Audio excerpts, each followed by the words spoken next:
Today's Bible study is Jesus Won't Pass You By. Mark 6:45 says, "And straightway he," meaning Jesus, "constrained his disciples to get into the ship and to go to the other side before unto Bethsaida, while he sent away the people." I find it interesting that Jesus is sending his disciples to go ahead of him alone while he took care of the crowd control.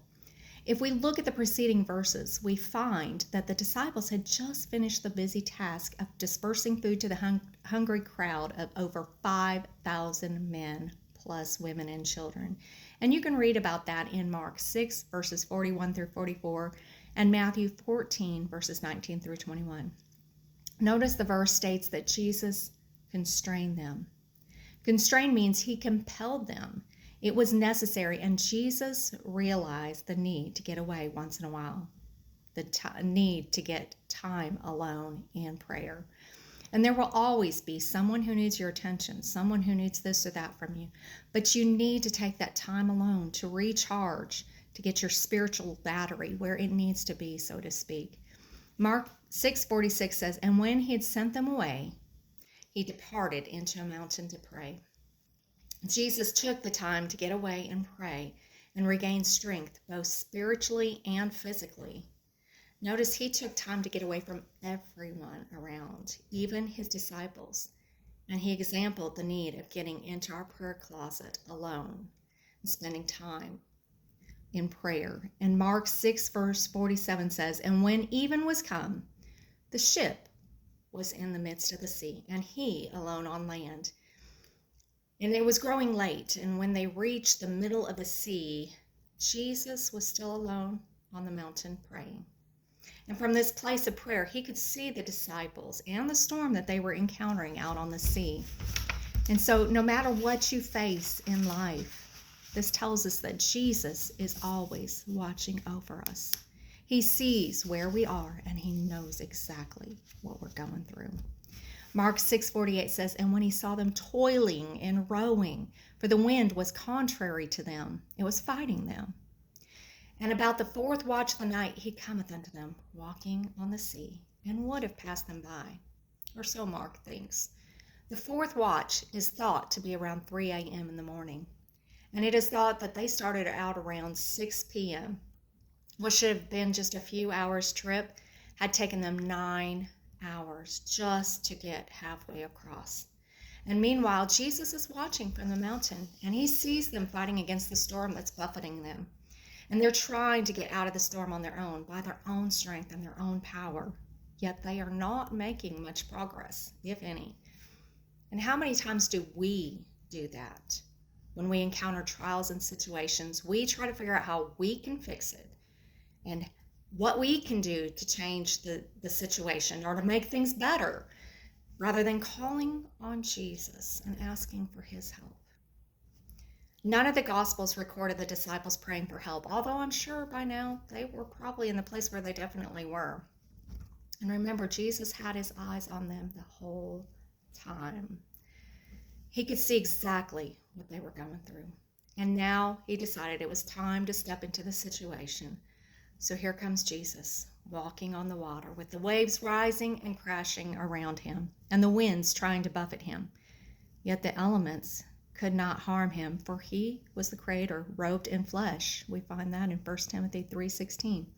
And to Mark, it looks like Jesus is ready to walk right past, leaving them to fight and to struggle on their own while they cried out in fear. And while Matthew records Jesus as coming directly to them, Matthew realized Jesus would not pass them by. He was confident that Jesus would never leave or forsake them. You can read that in Matthew 14, verses 25 through 26. Jesus would not pass them by. And he will not pass us by either when we're in the midst of a trial or a situation that is greater than we can handle. He's watching from a distance. He may allow us to go through things so we can grow stronger in our faith, in our walk with him. And eventually, he will say enough is enough, and he will come walking on the waters of the situations that are trying to drown us. And so we do not know the purpose or his plans for our lives, So until we see and we understand, we need to rest in the assurance that he is our loving Father and he's looking out for us. If he cares for the grass and the birds of the field, how much more do you think he cares about you?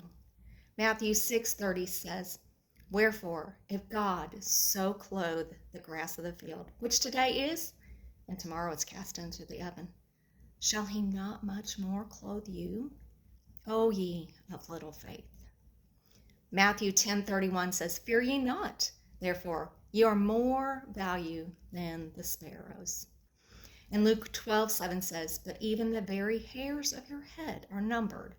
Fear not, therefore, ye are of more value than the sparrows." So when storms arise, some do question whether God really cares.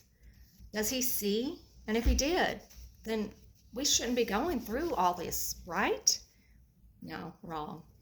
1 Peter 1:7 says that the trial of our faith, being much more precious than of gold that perisheth, though it be tried with fire, might be found unto the praise and the honor and the glory at the appearing of Jesus Christ. God allows us to go through things so that he may receive glory out of it. Sometimes he chooses to heal, other he chooses not to, but he walks with you through it. Sometimes the trial does a work inside of us to make us more like Jesus in how we act and how we react to what we're going through. And people are watching. They're watching how you react and you handle situations. And it can be a witness for good or for bad. You know, when you go through trials and situations, I've been through many things. I'm not going to share it right now, but I've been through many situations, and I have found that in those situations, I have a choice. Am I becoming bitter or am I becoming better? Do I have a victim mentality or do I have the victor mentality? Am I submitting, praying, "Not my will, but thine be done"? You know, sometimes fear grips us. I've been in fear. My first husband passed away, and I suffered from PTSD. I had fear. I had anxiety. I didn't know what I was going to do, but Jesus was right there beside me every step of the way. And I can assure you that he will be with you every step of the way, whatever you're going through. We don't need to be afraid.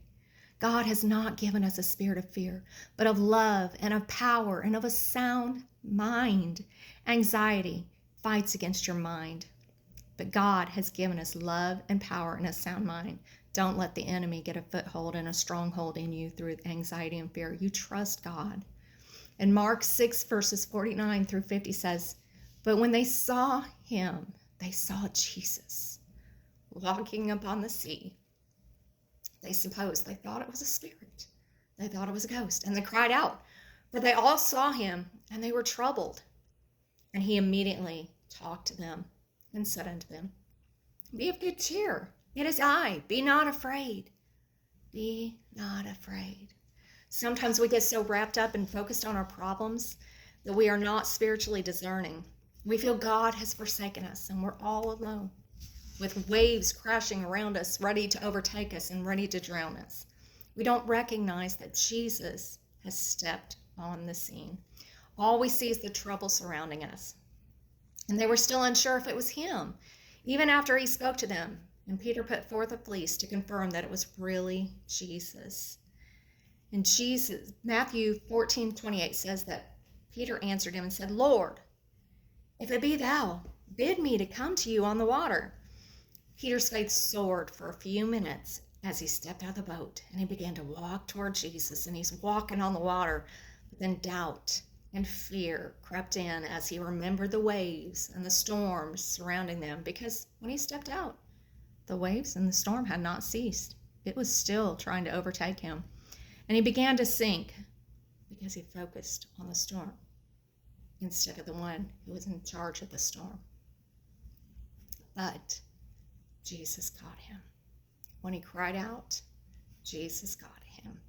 And he rebuked Peter for his doubts. Mark 6:51-52 says, "And he went up unto them in the ship, and the wind ceased. And they were sore amazed in themselves beyond measure, and wondered. For they considered not the miracles of the loaves, for their hearts were hardened. The winds didn't cease immediately when Jesus stepped on the scene. They didn't cease as soon as Paul stepped out of the boat, strong in faith. They didn't cease once Jesus caught Peter and helped him back to the boat. But they did cease once he stepped into their boat. He allows us to go through trials to build our faith so that we can learn to trust him more and to get our eyes back on him. He wants us to draw closer to him. In the midst of a storm, draw close to God. If you seek him, you will find him. He's not a God that is far off. He's as close as the mention of his name. And how is it that they could so quickly forget the mighty miracles that Jesus had just performed, things that were not humanly possible, yet they had witnessed it with their own eyes? Just a few hours prior, they had watched in amazement as Jesus fed 5,000 men plus women and children with only 5 loaves of bread and 2 fish. They had gathered up all of the extra while everyone was filled, 12 baskets full of extra. It didn't seem logical or possible, and yet with God, all things are possible. It's not easy, or it's easy to believe then. It's easy to believe when things are going great and you're seeing miracle signs and wonders. But as soon as they could no longer see Jesus, the storm arose and their faith left. They were not grasping nor understanding that Jesus is still God, whether it's in the good times or in the bad. He's with us when we're blessed, and he's with us when we're distressed. He's still God, and nothing can separate us from him. Romans 8:38-39 assures us of that. So whether we're witnessing the miracle of the 5 loaves and 2 fish, or we are struggling out on the tumultuous sea of trials, remember Jesus is watching over you, and he is with you, and he loves you very much. He's reaching for you. Keep your eyes on Jesus and place your trust in him.